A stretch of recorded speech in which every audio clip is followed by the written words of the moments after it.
নমস্কাৰ বন্ধুসকল, আপোনালোকে চাই আছে online help voice YouTube channel. বন্ধুসকল, গুৱাহাটীৰ বৰ্ষাপাৰাত IPLৰ 3টা মেচ হোৱাৰ সম্ভাৱনা আৰু কেন্দ্ৰীয় চৰকাৰৰ ঘোষণা কৰিলে বাগজানৰ অগ্নিকাণ্ডৰ তদন্ত। ভিডিঅ'টো আৰম্ভ কৰাৰ আগতে আপোনালোকলৈ এটা ৰিকুৱেষ্ট, যদি আপুনি এইটো ভিডিঅ'ত লাইক কৰা নাই তেতিয়াহ'লে প্লিজ এটা লাইক কৰক আৰু এনেকুৱা ধৰণৰ নতুন ভিডিঅ' পাবলৈ চেনেলটো ছাবস্ক্ৰাইব কৰি কাষত থকা বেল আইকনটো প্ৰেছ কৰি ৰাখিব, যাতে যেতিয়াই মই যিবোৰ ভিডিঅ' আপলোড কৰোঁ তাৰ ন'টিফিকেশ্যনসমূহ সকলোতকৈ আগত আপোনাৰ মোবাইলত যায়। তো বন্ধুসকল, আহক আমি ভিডিঅ'টো আৰম্ভ কৰোঁ। উকা গেলেৰীত বৰ্ষাপাৰাতো অনুষ্ঠিত হ'ব পাৰে IPLৰ 3খন খেল। BCCIৰ মুৰব্বী টীম ইণ্ডিয়াৰ প্ৰাক্তন অধিনায়ক সৌৰভ গাংগুলীয়ে কৰোনা ভাইৰাছৰ বাবে স্থগিত থকা ত্ৰয়োদশ বৰ্ষৰ IPL 2020 চনতে অনুষ্ঠিত হোৱাটো বিচাৰিছে, যাৰ বাবে সৌৰভ গাংগুলীয়ে ভাৰতীয় ক্ৰিকেট নিয়ন্ত্ৰণ বৰ্ডৰ পঞ্জীয়নপ্ৰাপ্ত ৰাজ্যিক সংস্থা আৰু IPLৰ ফ্ৰেঞ্চাইজিৰ সৈতে আলোচনা আৰম্ভ কৰিছে।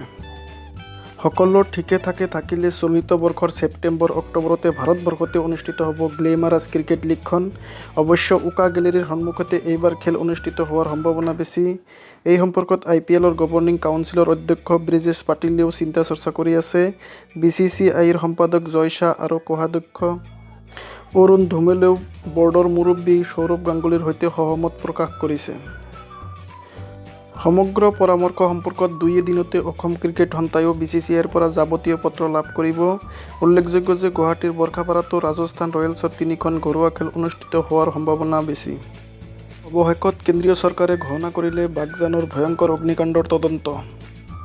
কেন্দ্ৰীয় পেট্ৰলিয়াম মন্ত্ৰালয়ে আজি বাগজানৰ অইল ইণ্ডিয়াৰ তেল খাদত হোৱা ভয়ংকৰ অগ্নিকাণ্ডৰ তদন্ত ঘোষণা কৰে।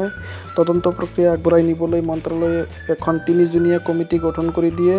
এই কমিটিখনৰ সদস্যকেইজন হৈছে HCL দাস, সঞ্চালক প্ৰধান হাইড্ৰ'কাৰ্বন সঞ্চালকালয়, BC বৰা, প্ৰাক্তন অধ্যক্ষ ONGC, TK সেনগুপ্ত, প্ৰাক্তন নিৰ্দেশক ONGC।